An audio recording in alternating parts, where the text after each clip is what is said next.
Hey y'all, Andrew Reed, Monster Creek Mushrooms, and today I just want to do a short strain video for you guys. I know I haven't done one in a while, I've got more videos coming up, but today I want to cover Devil's Back UpTrail. Ooh, I'm definitely on-centered on that. This mushroom, which I've got B-roll for you guys, this thing, look at that pinset. Holy crap.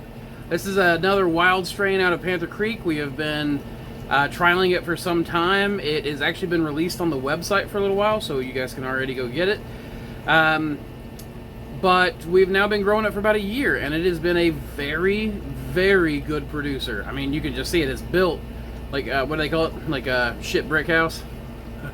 I mean, you're not supposed to cuss the first 10 minutes or something like that, or I don't know, 30 seconds. Who cares? I'm not monetized anyways.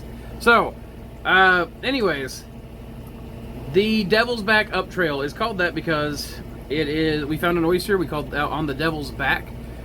This strain was not on the Devil's Back, which is a rock formation, a spine, or even in the woods right around that area. It was a little further up trail, which, hence the name, Devil's Back UpTrail, right?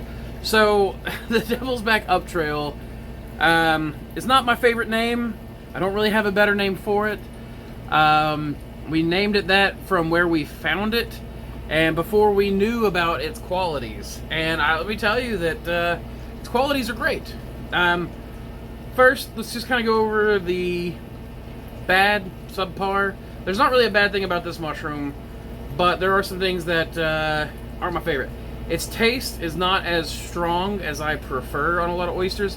It's a very clean taste. You put it in your mouth, you know, and you're chewing it, and you're like, oh, I have a mushroom in my mouth, right? It's not really, there's not like a strong flavor.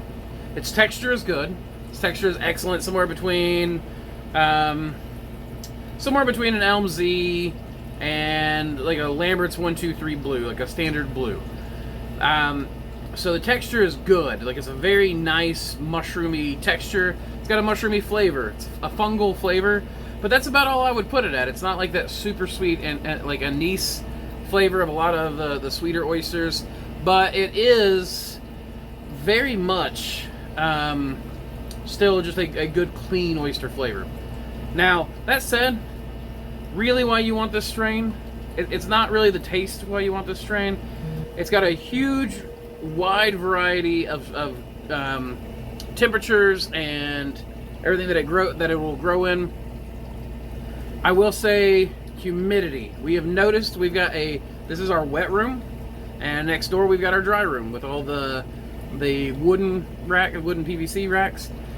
This mushroom, while doing really well right here, I have to be much more mindful of the humidity in our room that stays a little more wet than the other room than I do the other, because this room, I don't know what it is. This mushroom, it will soak up water, it will absorb water, so it actually handles a little bit drier conditions better than most oysters that I've come across.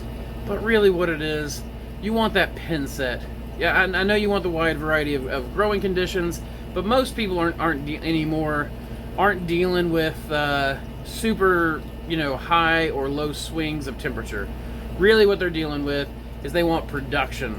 This thing produces 3 pounds or more regularly. This thing is a heavy, heavy mushroom.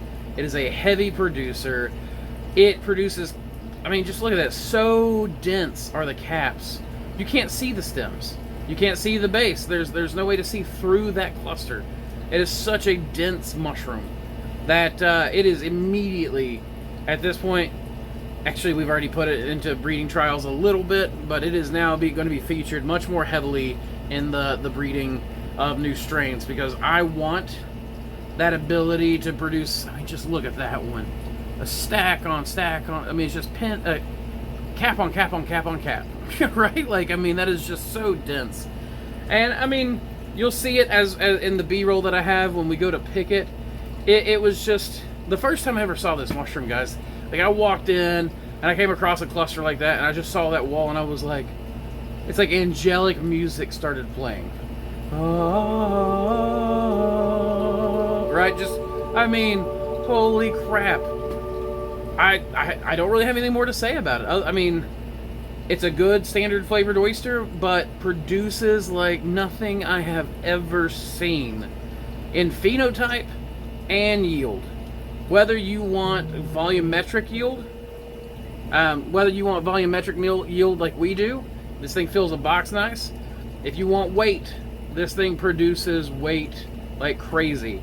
If you just want to remove most of the stems that you're having to cook with, or that your chefs are having to remove to cook with, this thing, very little in the way of stem tissue, a lot more in the cap department. I highly recommend this strain. This is another wild strain just right down the road from Panther Creek State Park. Another one found while we were just out in our bioprospecting program. So it's already listed on the website. Go check it out. I've got more videos on the way for you guys. Some cool stuff about the new way we're doing grain spawn, some of the changes we're making to the website. Mossback gear, by the way, is started being sold on the website. So those of you guys who want t-shirts, cups, mugs, etc., all of that stuff can be found on there now. And don't be afraid of the limited designs on there now. Samantha's got more designs coming up. We just got to fill that page out. Now, I will say, check out the monogram stuff. Is it monogram?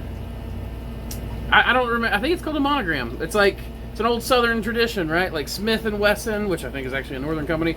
But you know how they all had the fancy writing? Samantha did us a Mossy Creek Mushrooms like monogram, styled in the old, like, I don't know if it's Victorian era or 1800s. I don't even know. Like, Samantha's the person to talk to about art and ages, and she did art history in school. I did not. It's freaking awesome. It's beautiful. I'm getting a hat with it because, like I said, it looks kind of like the Smith & Wesson logo, but it's MCM. I'm totally going to get a hat with that spider scrawl on the front. More designs on the way, but please go check out the Mossback gear page on the website and support Samantha's artwork by, you know, getting something cool.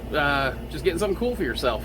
So with that, y'all, sorry if I had any vibrations in this. My cameras kept sending stuff here, and I think that the vibration was going to the video. I will try to remove as much of that as possible. But we're back, y'all. I'll have videos coming out hopefully every week. I'm learning a bunch of new stuff to try out with you guys, so please join me. And with that, y'all, keep spawning culture.